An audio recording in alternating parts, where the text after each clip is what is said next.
अस्सलाम वालेकुम। मेरा नाम हुमैरा शाह है। आज जिस मौजू पर हम बात करेंगे वो डिसलेक्सिया के बारे में है। और डिसलेक्सिया को आप कोई बीमारी कह लीजिए या कोई कमी कह लीजिए, अक्सर ये बच्चों में पाया जाता है, बल्कि बच्चों में क्या, ये बड़ों में भी पाया जाता है। आज की वीडियो में हम इस बारे में जानेंगे डिटेल से कि ये क्या मर्ज़ होता है और इसकी तशख़ीस किस तरह की जाती है और कौन से ऐसे स्टेप्स हैं जो हम लेकर डिसलेक्सिया में मुब्तला लोगों की मदद कर सकते हैं। हाल ही में जैसे कि एक वाक़या हुआ बहुत अफसोसनाक कि मौलाना दारी जमील साहब के साहबज़ादे जो कि इंतकाल कर गए, वो भी इसी मर्ज़ में मुब्तला थे। तो सबसे पहले आइए देखते हैं कि डिसलेक्सिया जो है वो बेसिकली क्या बीमारी है, किस तरह की एक कमी है कि जो कि बच्चों में पाई जाती है। रिसर्च के मुताबिक डिसलेक्सिया इनहेरिटेड होती है या जेनेटिक होती है, और बाज़ औक़ात ऐसा ज़रूरी नहीं है कि ये पेरेंट्स से ही बच्चों में मुंतकिल हो। बाज़ औक़ात किसी भी हेड इंजरी की वजह से या किसी भी कोई और दिमागी मसले की वजह से बच्चों में ये रुनुमा होना, डेवलप होना शुरू हो जाती है।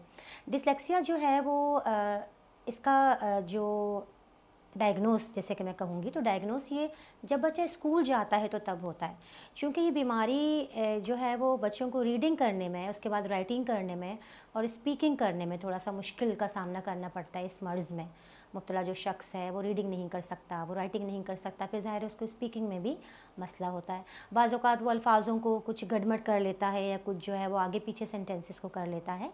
तो ये वो मुश्किलात हैं जो बच्चों को पेश आती है। अच्छा, अक्सर पेरेंट्स को ये देखा गया है कि ऐसे बच्चों पे बड़ी सख्ती करते हैं जब स्कूल से कोई कंप्लेंट जाती है कि आपका बच्चा जो है वो पढ़ नहीं रहा है, आपके बच्चे को रीडिंग करनी नहीं आ रही है। तो ऐसे पेरेंट जो है वो बच्चे के साथ सख्ती का मामला करते हैं।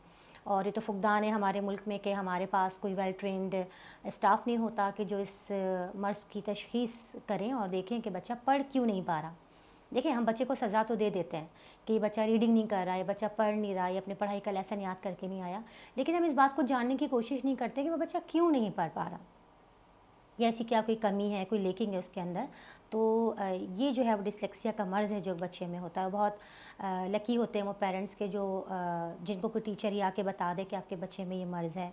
अच्छा जी, साथ ही मैं आपको ये बताती चलूँ कि डिसलेक्सिया का मर्ज़ जो है, जिसमें कि बच्चा रीडिंग करने में थोड़ा मुश्किल करता है, उसको मुश्किल पेश आती है, इन तमाम बातों की वजह से बच्चे के इंटेलिजेंस पर कोई फ़र्क नहीं पड़ता। बच्चे का जो थॉट प्रोसेस है या बच्चे का जो एक पावर ऑफ थिंकिंग है, उस पे कोई फ़र्क नहीं पड़ता। ऐसे बच्चे इनफैक्ट वैसे ही इंटेलिजेंट होते हैं जैसे कि एक आम बच्चा होता है। इसकी मिसाल मैं आपको यूँ दूँगी कि तारी जमील साहब के साहबज़ादे तकरीबन 5वीं क्लास से ही उनको पता चल गया था कि बच्चे में जो है डिसलेक्सिया है और ये रीडिंग राइटिंग करने में थोड़ा सा इशू है। तो उन्होंने अपने साहबज़ादे को गाँव भेज दिया, जहाँ पर उनकी ज़मींदारी का जो सिलसिला है वो है।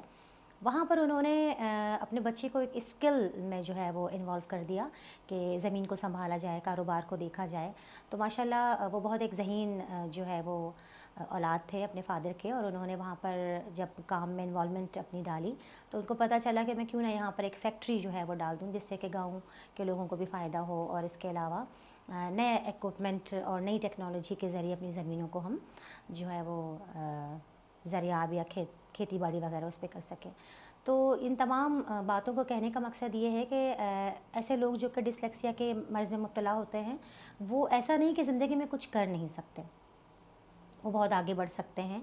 तो यहाँ पर हमें उन बच्चों की स्किल पे काम करना होता है, और ऐसा मर्ज़ नहीं है कि जो लाइलाज है। अगर हमारे पास वेल ट्रेंड स्टाफ है या वेल ट्रेंड हमारे पास टीचर्स हैं, तो ऐसे बच्चों की डिफरेंट प्रैक्टिसेस होती हैं, डिफरेंट एक्टिविटीज़ होती हैं, जिन्हें करके हम जो है वो बच्चों की हेल्प आउट कर सकते हैं।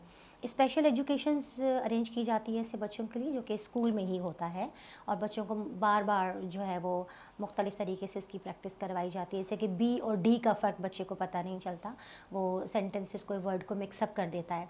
इसी तरह बच्चों को सपोर्ट दिया जाता है मुख्तलिफ़ एक्टिविटी के ज़रिए, और मुख्तलिफ़ जो है वो और तरीके के ज़रिए बच्चों को इसमें जो हेल्प आउट किया जाता है। स्पीच थेरेपी भी ऐसे बच्चों की जाती है। ज़ाहिर है जो बच्चा मतलब रीडिंग नहीं कर सकता, उसको राइटिंग और फिर स्पीकिंग में भी प्रॉब्लम होती है।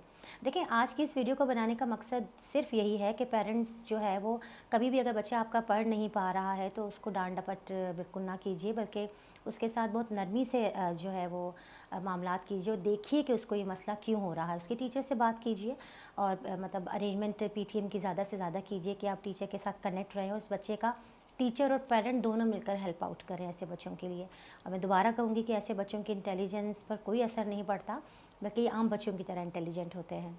देखिए, ये कोई ऐसा मर्ज़ नहीं है कि जो लाइलाज है, इसका इलाज यकीनन मौजूद है, जो कि पेरेंट और टीचर और घर के और अफ़राद मिलकर बच्चे की हेल्प आउट कर सकते हैं।